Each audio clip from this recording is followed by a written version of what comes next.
தேன் நெல்லிக்காய் சாப்பிட்டா immunity increase ஆகும்னு சொன்னானுங்க. ஊரெல்லாம் தேன் நெல்லிக்காய் பயங்கரமாக விற்க ஆரம்பிச்சிருச்சு. அதை பற்றி ஒரு மேனுஃபேக்சரிங் வீடியோ ஒன்று பார்த்தேன், பார்க்கலாமா? நெல்லிக்காய் ஒரு மிஷினுக்குள்ளே போடுறானுங்க. அந்த மிஷினும் கேவலமாக தான் இருக்குது. அது நல்லா ஓட்டை போடுது. அது உள்ள ட்ரேவும் பயங்கர கேவலமாக இருக்குது. அதை ஒரு பேரலில் போட்டு ஃபுல்லாக ஃபில் பண்ணி தண்ணி போட்டு நல்லா வாஷ் பண்ணுறானுங்க. அதுக்கப்புறம் அடுப்பில் போட்டு நல்லா கொதிக்க வைக்கிறாங்களே, நல்லா வெந்துடும் போல் இருக்குது. ஏய், தேனுன்ட்டு என்ன சர்க்கரையை போடுறாங்க?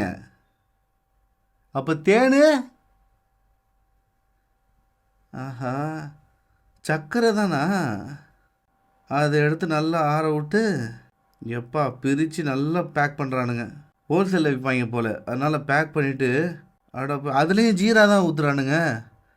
ஜீரா ஊற்றி ஃபில் பண்ணி பேக் பண்ணி முடிச்சிட்டானுங்க. இதை அப்படியே கொண்டு போய் ஹோல்சேலில் குத்துறானுங்க போல். அவங்க தனித்தனியாக பேக் பண்ணி அதை ரீட்டைலில் விற்பாங்க போல். அடப்பாவிங்களா! சரி, நிஜமாலே தேன் நெல்லிக்காய். அப்போ தேன் இல்லையோ? சரி, நம்ம என்ன பண்ணுவோம், நெக்ஸ்ட் வீடியோவில் நான் வீட்டு பக்கத்தில் இருக்க தேன் நெல்லிக்காய்லாம் எங்கெங்கே கிடையாதோ பார்த்து வாங்கி வரேன். அதோட இன்க்ரீடியன்ஸ்லாம் செக் பண்ணி நிஜமாலே அதில் தேன் இருக்கா இல்லை இந்த வீடியோவில் ஒரு மாதிரி சக்கரை பாகு தான் இருக்கான்னு டெஸ்ட் பண்ணி பார்த்துடலாம். ஓகே, பாய்.